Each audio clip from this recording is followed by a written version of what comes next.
High বন্ধুরা, আপনারা কেমন আছেন? আশা করি ভালো আছেন। আমিও খুব ভালো আছি। আজ আবার হাজির হয়ে গেছি আপনাদের সামনে রিমিস কিচেন রান্নাঘর চ্যানেল থেকে। দেখুন, আজ নিয়ে এসেছি এখানে কিছুটা আমের গোলা করে নিয়েছি। এখানে আছে আটা, এখানে আছে মৌরি, এখানে আছে চালের গুঁড়ো, আর এখানে আছে চিনি। এই সব উপকরণগুলো দিয়ে আমি একটা আমের আমদোসা পিঠে করব। দেখুন এবার প্রস্তুত প্রণালী, এটা কিভাবে তৈরি করব। দেখুন, আমি আমটা নিয়ে নিয়েছি। এবার নিয়ে নেব কিছুটা চালের গুঁড়ো। এবার নিয়ে নেব এর মধ্যে খানিকটা আটার গুঁড়ো।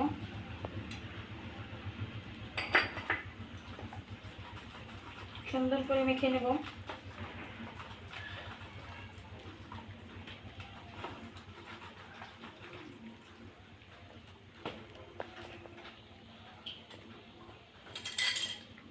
এবার দিয়ে দেবো পরিমাণ মতো চিনি। আম মিষ্টি আছে, তারপরও হালকা।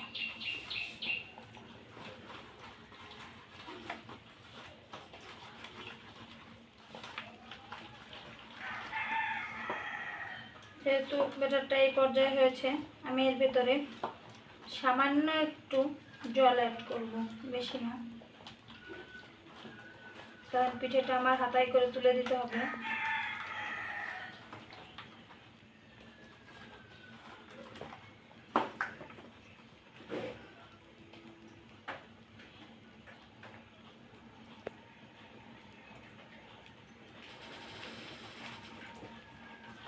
আপনাদের পরিমাণ মতো আপনারা দিয়ে নেবেন।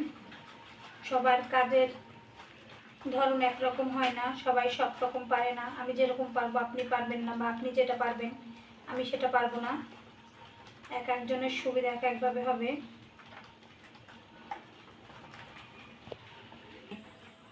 ব্যাটারটা এই পর্যায়ে এসেছে। এবার এতে দিয়ে দেব কিছুটা মৌরি।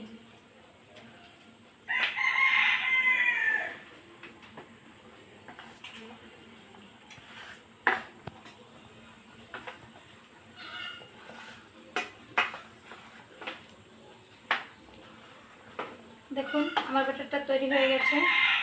এবার আমি এটা ভেজে নেব। আমি গ্যাসে কড়াইটা বসিয়ে দিয়েছি, তেল দিয়ে দিয়েছি।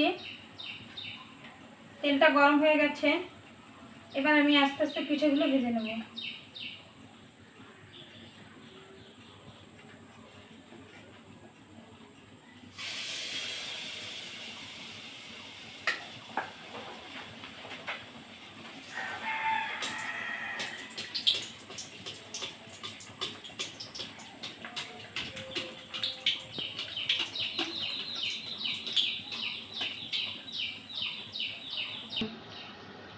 দেখুন আমি এপিট ওপিট করে পিঠেটা সুন্দর ভেজে নিয়েছি।